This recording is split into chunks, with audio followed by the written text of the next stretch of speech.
성경 마태복음 5장 31절과 32절 말씀입니다. 마태복음 5장 31절과 32절 말씀, 신약성경 6쪽입니다. 신약성경 마태복음 5장 31절, 32절 말씀을 저하고 함께 읽도록 하겠습니다. 마태복음 5장 31절, 32절 말씀 다 같이 시작. 또 일러스되 누구든지 아내를 버리려거든 이혼 증서를 줄 것이라 하였으나 나는 너희에게 이르노니 누구든지 음행한 이유 없이 아내를 버리면 이는 그로 간음하게 함이요 또 누구든지 버림받은 여자에게 장가드는 자도 간음함이니라. 아멘.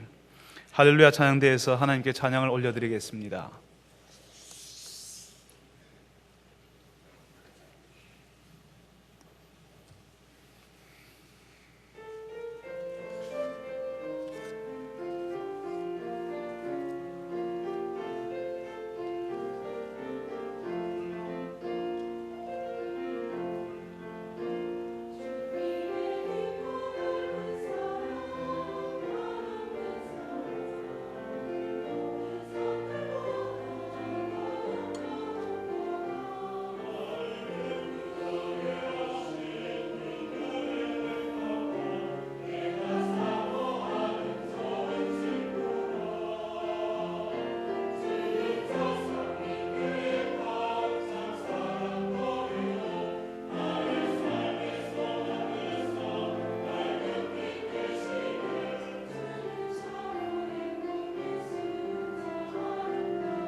아멘. 우리의 친구가 되어주신 주님, 어찌 감히 저희들이 하나님을 친구라 하겠습니까? 세상에 어느 종교가, 어느 믿음이 신을 이르러 친구라 말하는 종교가 어디에 있습니까? 주께서 힘들고 어려운 자리에 있는 자들에게 친구가 되어주시고 우리에게 소망을 주시고 살아날 수 있는 용기 주셔서 감사합니다. 오늘 저희들이 주의 말씀을 다시 한번 듣기를 원합니다. 우리가 듣고 싶은 말씀이 아니라 하나님이 하시고 싶어 하시는 그 말씀을 우리가 오늘 듣습니다. 교회에 하시는 말씀을 우리가 들을 수 있게 하시고 이 말씀 앞에서 저희들이 반응할 수 있게 하여 주옵소서. 예수님의 이름으로 기도합니다. 아멘. 이제 날씨가 따뜻해지고 있습니다. 봄이 되면요, 본격적으로 결혼 시즌이 시작되지 않습니까? 봄 되면 사실 저도 좀 바빠집니다. 결혼 주례해야 되거든요. 우리 교회에서도 지난 봄, 가을에 여러 차례 결혼 예배를 드리고 그 설교를 제가 했습니다. 결혼 주례를 여러 번 하고 또 결혼 설교를 여러 번 하지만 결혼 주례를 처음 할 때가 있었지 않겠습니까? 항상 처음은요, 긴장이 되고요, 생각이 많이 납니다. 장례 예배를 처음 인도하던 날, 결혼 주례를 처음 하던 날, 강단에서 처음 설교하던 날, 설교하던 때를 다 기억하지요. 결혼 주례를 처음 하던 때도 제가 기억하고 있습니다. 제가 한국에 돌아와서 교회 사역을 시작하는데 제가 담당 목사이기 때문에 한 번도 본 적이 없는 결혼 예배를 맡아야 한다고 통보하더라고요. 사실 그 전에 제가 청년 사역을 했거든요. 제 마음 가운데 항상 그런 게 있었습니다. 제가 가르친 청년들 결혼 주례해주고 싶다. 제가 가르친 청년들, 제가 훈련시킨 청년들에게 축복하고 싶다는 마음이 있었습니다. 그래서 저의 처음 결혼 주례는 그런 청년들이었으면 좋겠다는 마음이 있었거든요. 그런데 한 번도 본 적이 없는 청년의 주례를 해야 한다니까 참 마음에 부담이 많이 있었습니다. 일단은 한 번도 본 적이 없잖아요. 그러니까 할 말이 없습니다. 무슨 말을 해야 되겠습니까? 한 번도 본 적이 없는데 그 청년을 알아야 되지 않습니까? 속으로 그렇게 생각했습니다. 하나님, 제가 목사 되어서 처음으로 하는 결혼 예배인데 제가 아는 청년, 제가 훈련시킨 청년, 제가 마음껏 축복할 수 있게 해주시지 이렇게 떠밀려서 하게 하십니까? 이런 마음을 사실 가졌습니다. 그래도요, 처음 하는 주례 아닙니까? 얼마나 신경이 쓰였겠습니까? 다른 사람들은 새파랗게 젊은 목사가 올라와서 주례하면 참 우습게 보지 않습니까? 저게 목사라고. 그런데요, 그래 열심히 준비해서 결혼하는 청년들에게 설교했습니다. 그리고 처음 결혼 주례가 무난하게 잘 끝났습니다. 그런데요, 내가 주례했던 그 청년 얼마 살지 않고 이혼했습니다. 얼마나 속상하던지요.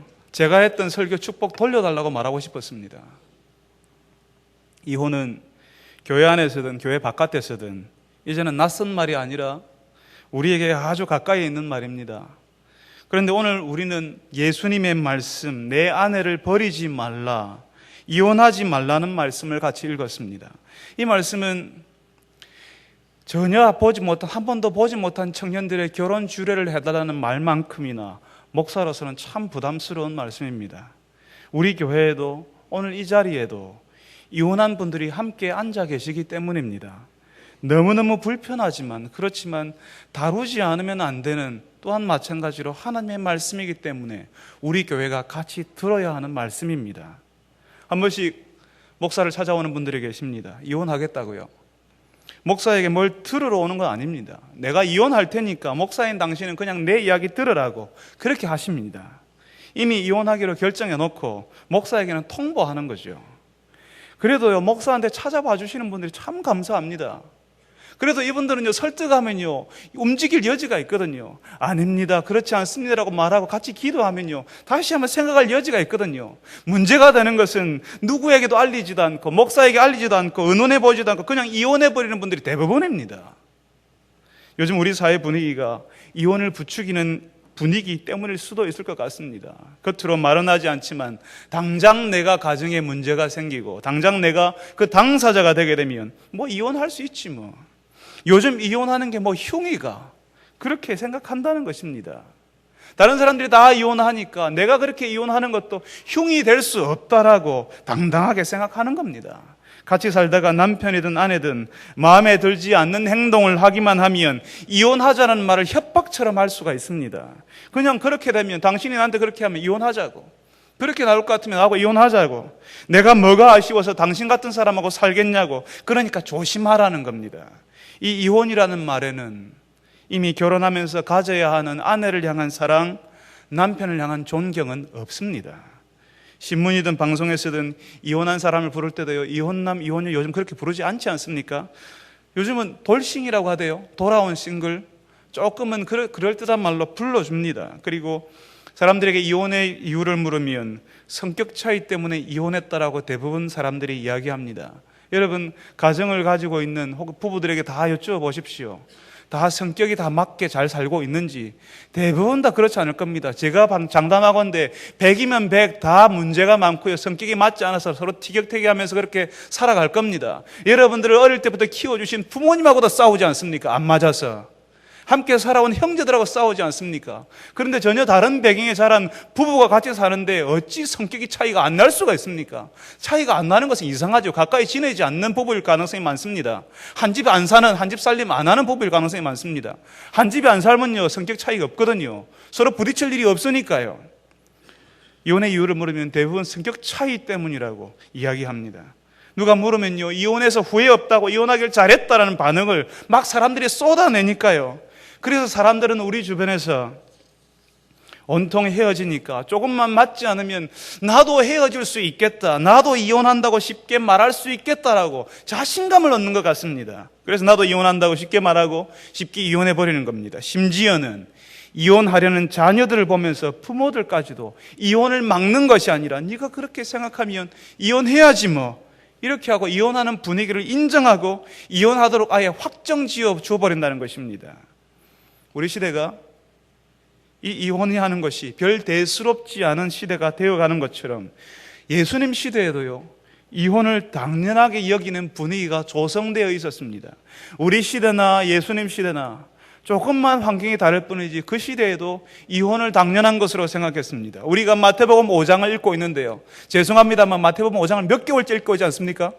마태복음 5장 우리가 읽고 있는데 계속 그렇게 하시는 것처럼 예수님께서는 그 당시 사람들, 5장 안에 나와 있는 내용처럼 그 당시 사람들의 분위기, 당연히 그런 거야, 당연히 이혼하는 거야, 당연히 그렇게 헤어져도 되는 거야, 당연히 화내도 되는 거야, 당연히 함부로 해도 되는 거야 라고 하는 그 사람들의 통념과 분위기를 예수님께서는 깨뜨려 버리시는 겁니다. 그것처럼 오늘도 우리에게 이 결혼과 이혼에 관한 이야기를 예수님께서 하시면서 우리가 늘 당연하게 여기왔던 할 수 있지 뭐, 그게 뭐 흉이가, 이렇게 이야기하는 그 분위기와 통념을 예수님께서는 깨뜨려 버리시는 방식으로 이야기하고 계십니다.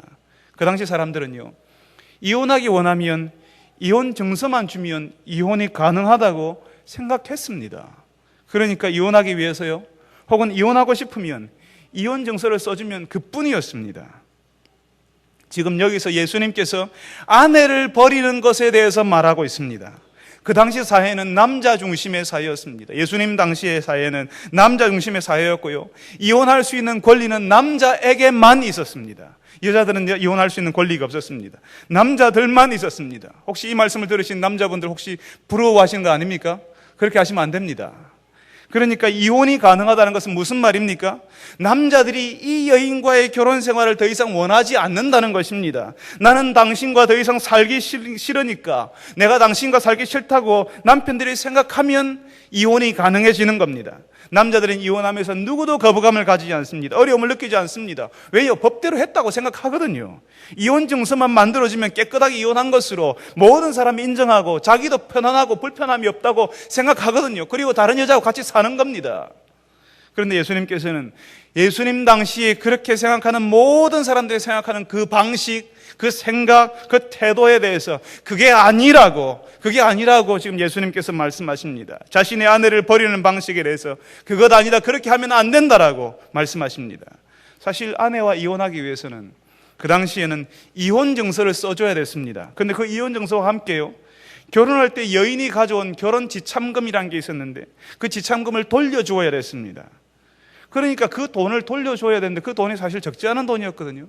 그 돈을 돌려줄지라도 그 여인과 이혼하겠다는 사람이 이혼했습니다. 다시 다른 말로 이야기하면 그렇게 그 당시 상황에서, 그런 가난한 유대의 상황에서 그렇게 많은 돈을 돌려주면서까지 여인과 이혼할 수 있었던 사람은, 이혼할 수 있던 남자는 돈 있는 남자, 돈으로 아내를 보내고 또 다른 여인을 아내로 들일 수 있는 남자들의 이야기였다는 것입니다.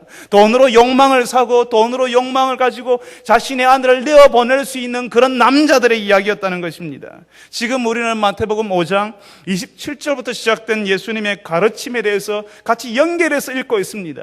예수님께서 5장 27절에 뭐라고 이야기하십니까? 간음하지 말라라는 말을 너희가 들었으나, 이렇게 하시면서 예수님의 가르침을 다시 이야기하십니다. 예수님이 뭐라고 하십니까? 음욕을 품고 다른 여자를 바라보는 사람들은, 다른 이성을 바라보는 것은 이미 간음한 것이다 라고 말씀하지 않았습니까? 지난주에 말씀드린 것처럼요, 우리 남자가 혹은 여자가 남자나 이성을 바라볼, 다른 이성을 바라볼 때 좋다, 예쁘다, 그리고 아주 멋지다는 인상을 가질 수 있습니다. 하나님께서 우리에게 그런 감각을 가지도록 하셨습니다. 하나님께서 우리에게 창조 질서로 남자는 여인에게 끌리도록 하고 여인은 남자에게 끌리도록 만드셨습니다. 그리고 그런 이성을 바라보면서 좋다, 예쁘다, 멋지다는 그런 인상을 가지게 만드셨습니다. 그런 것이 없는 것이 이상합니다. 그런 것이 있어야 하는 것입니다. 하나님 우리에게 그렇게 만드셨습니다. 그런데 문제는요, 우리가 보았던 그 이성을 이제는 목적을 가지고, 의도를 가지고, 욕심을 가지고 바라보는 것은 문제가 있다는 것입니다. 마치 우연히 다른 집 창문을 통해 살고 있는 사람들의 모습을 우리가 우연히 볼 수가 있습니다. 어쩔 수 없이 어쩌다가요, 우리가 고개를 돌렸는데 그 창문으로 커튼이 열려져 있고 창문이 열려져 있고 그래서 그 안에 사는 사람들의 모습이 보일 수 있잖아요.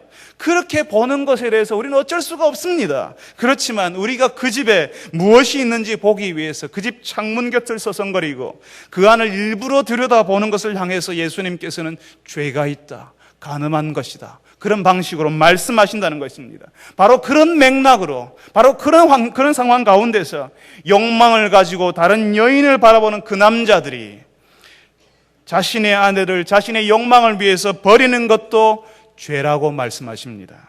이혼 증서만 주면 특별한 이유 없어도 자질구레한 이유를 막 만들어내어서라도 아내를 버릴 수 있는 말로 이용되었기 때문입니다. 이혼 증서만 주기만 하면 어떤 이유든지 남자가 원하지 않으면, 이 아내를 원하지 않고 이 여인을 원하지 않으면 그냥 쫓아보낼 수 있다는 것이었습니다. 남편의 욕망, 그 당시 힘을 가진 남자의 욕망을 채우기 위해서 아내를 내어보내는 일이 부지기수로 있었다는 사실을 가르쳐 줍니다. 돈 많은 남자들에게, 돈으로 자신의 욕망을 살 수 있는 남자들에게 그런 식으로 자신의 이혼 증서를 주고 아내를 내어 쫓았다는 것입니다. 그 욕망을 가진 남편이 아내에게 이혼 증서를 써주고 내어 보내면 어떤 일이 벌어지는 줄 아십니까? 예수님께서는 오늘 우리가 읽은 말씀에 음행한 이유 없이 아내를 버리면 그 아내를 간음하게 함이요라고 말씀하시거든요. 그 남자가 간음한 것이 아니라 그 아내를 간음하게 만드는 것이다라고 예수님께서는 더 독특하게 말씀을 하고 계십니다. 어떤 이유에서든 아내를 버리는 것은 그 당시 그 아내가 간음할 수 없는 상황으로 몰아넣는 격이었다는 것입니다. 그 당시 이혼을 당한 여인들은, 여인들에게 이혼할 수 있는 권리가 없었다고 말씀드렸습니다. 이혼을 당한 여인들은 마땅히 일할 수 있는 기회가 없었습니다. 혼자서 경제적으로 독립할 수 없는 사회 구조를 가지고 있었습니다. 그러니까 남편에게 버림받은 여인, 이혼당한 여인은 또 다른 남자가 자신을 데려가지 않으면 어디로든지 가서 몸을 파는 일을 해야 됐던 상황이라는 것입니다. 본인은 원하지 않지만 먹고 살기 위해서 또 다른 남자에게 의탁해야 되는 그런 구조를 가지고 있었습니다. 그것이 간음이라는 방식으로 계속 나타나는 그런 구조를 남자들이 만들어내었다는 것입니다. 그리고 그 남편들, 그 남자들의 그런 행위에 대해서, 구조적인 행위에 대해서 예수님께서는 중지하라, 버리지 말라, 그만하라고 예수님께서 경고하시는 것입니다. 사실 법적으로 이혼하려고 하는 남자는 자신의 아내에게 결혼할 때 가지고 온 돈을 돌려주어야 했지만 실제로 그렇게 했는지에 대해서는 의심스럽습니다. 돈이 있는 남자들이야 돈 줘버리고 다른 여인을 맞아들이는지 했겠지만 돈 없는 남자들은 그냥 이혼 증서 딸랑 주고 끝내버렸을 가능성이 많다는 것입니다. 아내가 마음에 들지 않으니까, 이런저런 이유로 나는 당신하고 살기 싫다고 하니까 그냥 이혼 증서만 주고 그냥 홀몸으로 아무것도 없이 내어 쫓았을 가능성이 많습니다. 그렇게 되었을 때에 그 아내들, 그 여인들의 생활이라는 것이 이루 말할 수 없이 비참한 대로 떨어질 수밖에 없었습니다. 예전에 저희 할머니의 할머니들이 그랬던 것처럼, 저희 어머니의 할머니가 그랬던 것처럼 그 당시 여인들은 교육을 받지 못했습니다. 저희 어머니도 그렇고 저희 할머니도 그렇고 할머니의 할머니도 그렇고 옛날에 우리 어른들은 여인들에게 교육을 시키지 않았습니다. 사대부집 교수들이 아니었으면 웬만한 평민가의 평범한 평범한 집안에서 태어난 딸들은 교육받지 못했습니다. 남자들은 조금 교육시켰을지 몰라도 딸들은 교육시키지 않았습니다. 마찬가지로 예수님 당시에도 여인들은 교육받지 못했습니다. 지금이야 딸들이 훨씬 공부 잘하지 않습니까? 모든 학교마다 여자아이들이 다 1등합니다. 지금 시대는 완전히 바뀌었지 않았습니까? 그죠? 그렇지만 그 당시의 딸들은 공부를 하지 못했습니다. 여인들은 법정에서도 증인으로 설 수도 없었습니다. 다시 말하면 여인의 말은 공적으로 인정되지 않았다는 것입니다. 도시에서 자란 여인이라면 집 바깥으로 출입하지도 못했습니다. 옛날 우리 조선시대 여인들이 쓰개치마를 이렇게 머리에 쓰고 얼굴을 가리고 다녔던 것처럼 그 당시 예수님 당시 여인들도 자신의 얼굴을 가리고 그렇게 다녀야 됐습니다. 혹시 집 바깥으로 나갈 일이 있다면, 심지어는 어떤 사람은 집 안에서도 자신의 얼굴을 가리고 살았습니다. 그래서 어떤 아들들은 자기 어머니의 얼굴을 모르는 그런 아들도 있었습니다. 엄격하게 그것을 지키고 살았거든요. 자신의 얼굴을 가지고 살았기 때문에 아들이 자기 어머니의 얼굴도 몰랐습니다. 교육받지 못한 여성, 집안에서만 있었던 여성, 공적으로도 어떤 자리에 갈 수도 없고 갈 능력도 없는 이런 여인들이, 이런 여성들이 뭘 할 수가 있었겠습니까? 그런 여인들에게 이혼 증서 한 장 써주고 집 바깥으로 내모는 남자들에게 예수님께서는 그렇게 하지 말라는 것입니다. 그렇게 잔인한 짓은 하지 말라는 것입니다. 이혼할 형편이 되지 않았을 때에는 돈이 없잖아요. 이혼 증서를 주면서 돈도 같이 결혼 지참금을 돌려줘야 되는데 돈이 없으니까 아내는 마음에 들지 않고, 그러니까 자신의 마음에 들지 않고 자신의 욕망을 채우고 싶은데 그렇게 하지 못하니까 자신의 마음에 들지 않는 아내를 그 집안에서 얼마나 학대했겠습니까? 때리고 학대하는 일이 집안 안에서 벌어지는 것입니다. 이혼은 돈이 있는 사람이 자신의 욕망을 채우는 방식으로 하는 것이었고, 이혼하지 않으면서 욕망을 채우는 것은 돈 없는 사람들의 방식이었다는 것입니다. 예전이나 지금이나 달라진 바가 있겠습니까? 없습니다. 예전에 그때도 사람들이 죄인이었고 지금도 사람들이 죄인입니다. 그 사회가, 그 당시 분위기가 모두 그렇게 해도 된다고, 여인들은 그렇게 고통 속에서 살아도 된다고 인정하니까 남자들도 구조를 만들고 사람들이 다 구조를 만들고 살았습니다. 바로 그것을 하나님이 원하시지 않는다고, 하나님이 기뻐하시는 일이 아니라고 예수님께서 말씀하시는 것입니다. 예수님께서 원래 하나님께서 우리에게 주시는 결혼이라는 것은 그런 것이 아니라고 말씀하시는 것입니다. 가정에서 여인이 고통당하고 힘 있는 남자들의 욕망을 채우기 위해서 버림당하는 것, 그 가정 안에서 확대당하는 것, 가정 바깥으로 쫓겨나가는 것을 하나님이 원하시지 않는다는 것입니다. 지금도 사람들은 이혼합니다. 협의 이혼이라는 방식을 따르기는 하지만 많은 경우에 이혼하면서 자신의 마음에 들지 않기 때문에 혹은 자신의 욕망을 채우기 위해서 이혼합니다. 이혼하면요, 보통 남자분들이 양육비 책임을 지고 이혼한다고 합니다. 그런데 우리 교회에 로스쿨 선생님이 한 분 계시거든요. 그 교수님 하시는 말씀이 양육비 책임을 져야 되는 이혼한 남자들 대부분이 양육비를 보내지 않는답니다. 그 말씀에 따르면 90% 정도는 보내지 않을 거라고 이야기하셨습니다. 법원에서 양육비를 보내라고 하지만 보내지 않으면 그뿐이라고요. 그래서 그 양육비 강제 집행 법안을 만들었다는 이야기를 저에게 해주셨습니다. 예수님께서 말씀하실 때에 그 사회는 남자가 힘을 가진 사회였습니다. 이혼할 권리가 남편에게만 있었다고 말씀드리지 않았습니까? 그런데요, 지금은 이혼할 권리가 남자에게만 있는 것이 아니라 여자에게도 있는 사회가 되었습니다. 그러니까 예수님 당시보다 훨씬 많은 이혼이 일어나지 않겠습니까? 그때는 권리가 남자에게만 있었기 때문에 남자의 욕망을 채우는 일들이 일어났지만 지금은 이혼할 권리가 여자에게도 있기 때문에 남자와 여자의 욕망을 같이 충족시키는 일이 일어나서 이혼율이 훨씬 더 높아질 수밖에 없는 상황 가운데 있다는 것입니다. 예전에는 여인들이 교육받지 못했고 여인들이 억압받는 상황 가운데 있었지만 지금은 여인들이 더 힘이 셉니다. 농담도 아침에 밥 차려달랐다고 남편이 맞는다는 이야기 하고요, 아내가 어디 갔냐고 묻는다고 맞는다는 이야기 하지 않습니까? 심지어는 나이 들면 아침에 일어났다고 두들겨 맞는답니다. 그런 식으로 농담하는 시대가 우리가 되었습니다. 이제는 남편들이요, 아내에게 제발 나를 버리지 말아달라고 삭삭 빌어야 될 그런 환경 가운데, 그런 시대 가운데 우리가 왔습니다. 그러니까 오늘 예수님께서 하시는 이 말씀은 힘을 가진 남자만 들어야 될 말씀이 아니라 힘을 가진 여인들도 들어야 하는 말씀입니다. 내 아내를 버리지 말라고 하시는 예수님의 말씀은 자신의 욕망을 채우기 위해서 자신의 배우자를 밀어내는 사람들에게 하시는 예수님의 경고라는 것입니다. 단지 남편뿐만 아니라 여인에게도 하시는 말씀입니다. 너의 욕망을 채우기 위해서 너의 배우자를 밀어내지 말라는 것입니다. 그렇다면 왜 사람들이 이렇게 쉽게 자신의 배우자를 밀어내고 이혼하려고 결정하고 이혼을 쉽게 실행에 옮기는 걸까요? 왜 그렇게 할까요? 의외로요, 제가 청년들을 만나보고 결혼할 사람들을 만나보면요, 자신이 하는 결혼이 하나님 앞에서 무엇인지 모르는 사람들이 의외로 많습니다.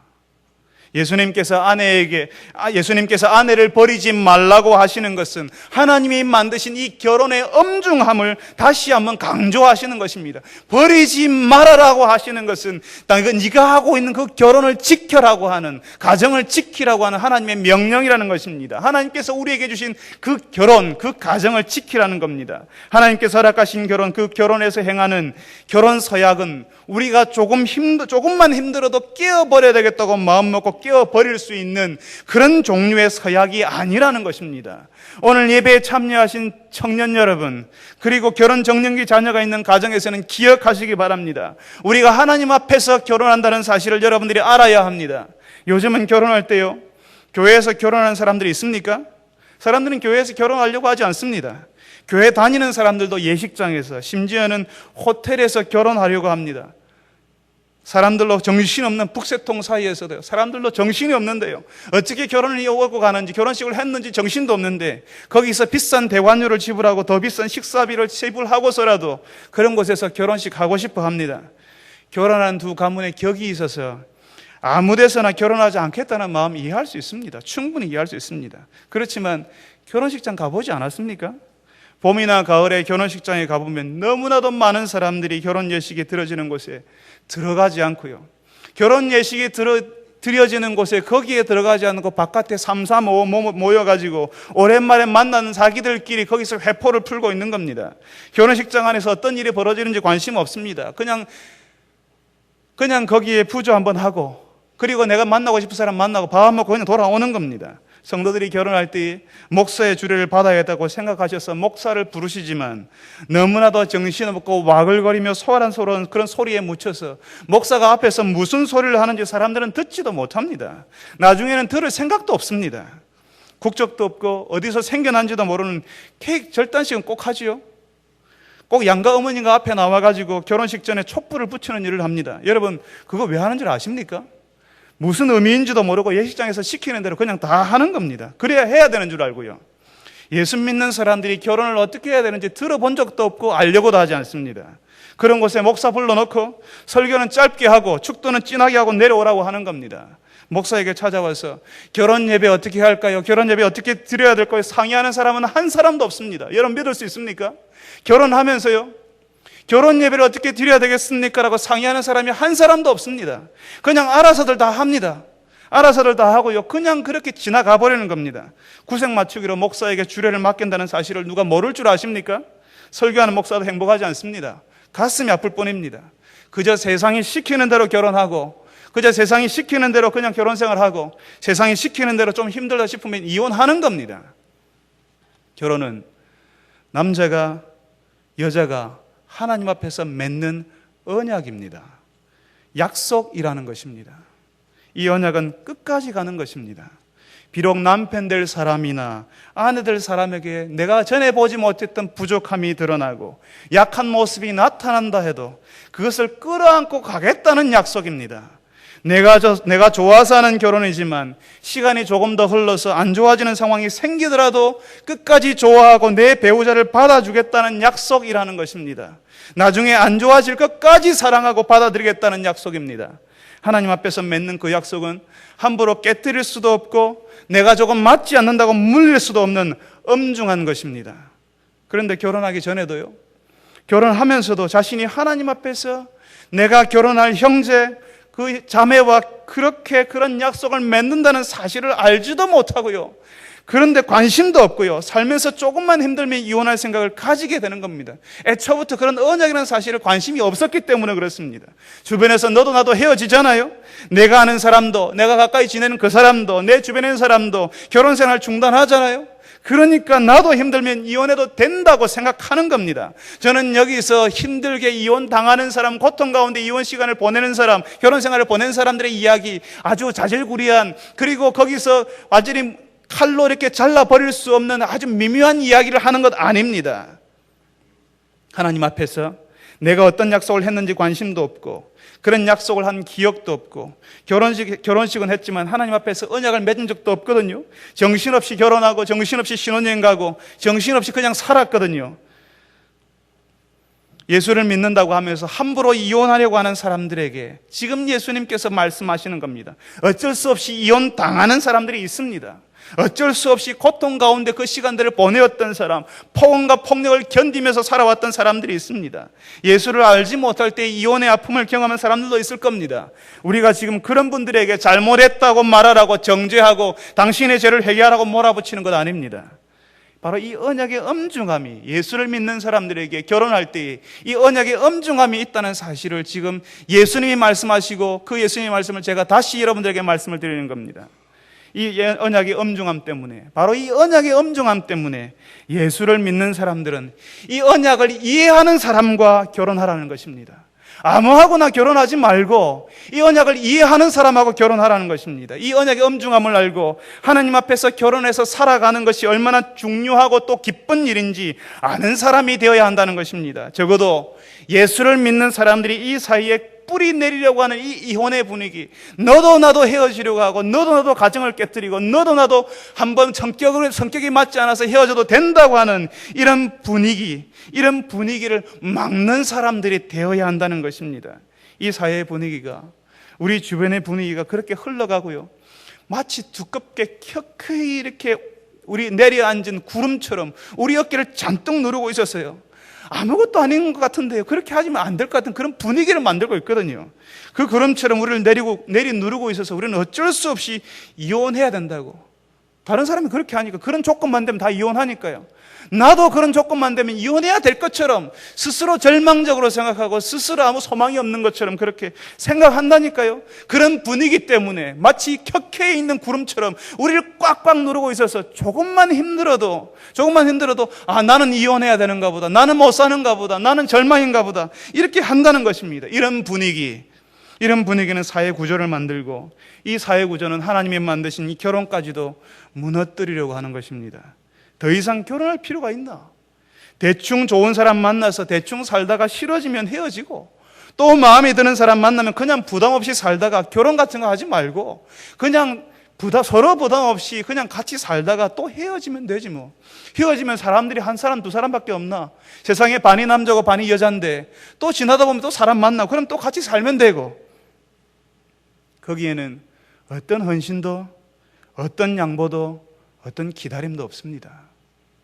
결혼에는 헌신과 양보와 기다리겠다는 언약이 포함되어 있지만, 결혼 바깥에서는 어떤 헌신도, 어떤 양보도, 기다려주는 것도, 참아주겠다는 것도 없다는 것입니다. 오로지 내 욕심, 내 욕망이 채워지는 대로 살겠다는, 내 기분대로 살겠다는, 내 기분과 맞는 사람하고만 살겠다는 악한 사람들의 죄만 있는 것입니다. 그리고 이 사회는 그런 사람들이 너무너무 많기 때문에, 다 그렇게 하기 때문에 그걸 인정하며 살고 있습니다. 그런데 그런 사회 통념과 분위기에 대해서 예수님이 그렇게 말씀하시는 것입니다. 내 아내를 버리지 말아라, 네 배우자를 버리지 말아라, 그렇게 살지 마라, 그런 분위기와 통념 가운데 속지 말아라고 예수님이 말씀하시는 것입니다.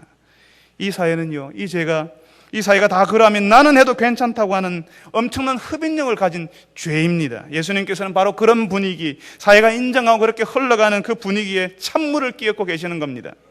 하나님 앞에서 결혼하였어도 이혼 증서만 주면 언약을 깨뜨릴 수 있다고 하는 그 사람들의 생각이 틀렸다고 예수님이 말씀하십니다. 이혼 증서를 써주었다고 해도 하나님 앞에서 맺은 언약은, 내가 언약을 깨뜨렸기 때문에 나는 이제 자유하다고, 나는 아무 여자하고 결혼할 수 있고 아무 남자하고 결혼할 수 있다고 하지만, 하나님께서는 여전히 그 언약을 붙들고 계신다고 말씀하시는 겁니다. 우리가 그 언약을 깨뜨렸을지는 몰라도 하나님께서는 그 언약을 여전히 붙들고 계시고 그 언약이 유효하다고, 그 이혼증서 한 장으로 하나님이 허락하신 결혼, 그 언약이 깨어지지 않는다는 사실을 말씀하십니다. 사람들이 얼마나 결혼을 쉽게 생각하는지 모릅니다. 내가 좋아서 결혼하고 내가 싫으면 헤어질 수 있다고 생각합니다. 하나님 알지 못하는 사람, 하나님의 은혜라고는 조금도 이해하지 못하는 사람들이야 그렇게 하는 것 어떻게 하겠습니까? 그렇지만 하나님의 은혜를 아는 사람들이라면 하나님께서 자신에게 자신의 배우자를 허락하셨다는 사실을 알아야 하는 것입니다. 내가 선택했고 내가 발견했기 때문에 내가 마음대로 할 수 있는 사람이 아니라 하나님이 내게 은혜로 허락하신 사람이라는 사실을 내가 알아야 하고 받아들여야 합니다. 내가 좋아서 하는 거지만 사실은 하나님께서 내게 허락하신 배우자입니다. 그리고 그 배우자와 함께 하나님 앞에서 하나님 나라와 같은 가정을 꾸미라는 사명을 가지고 결혼하는 것이고 그런 언약을 맺은 것입니다. 그렇게 결혼하는 사람, 하나님께서 자신에게 허락하신 배우자와 그렇게 하나님 앞에서 언약을 맺는다는 사실을 알고 결혼하는 사람이 어떻게 자신의 아내에게 폭언을 일삼고 폭력을 일삼겠습니까? 그리고 어떻게 그렇게 그걸 알고 결혼하는 사람, 자신의 언약을 한다는 사실을 알고 결혼하는 사람이 자신의 남편을 깔아뭉개고 자존심을 짓밟아 버리는 말로 남편의 기를 죽여버리겠습니까? 그런 일은 없습니다. 청년 여러분, 여러분이 결혼할 때에 하나님 앞에서 언약을 맺을 수 있는 배우자와 결혼하십시오.